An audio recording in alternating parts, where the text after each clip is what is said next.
Wow. Sembrano tanto bravi.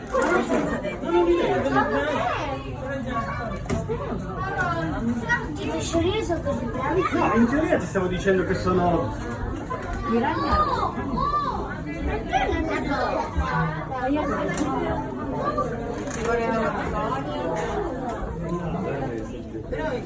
Sono sdentati questi però. Eh sì, non hanno i denti da piranha cattivi. Ah, perché il piranha non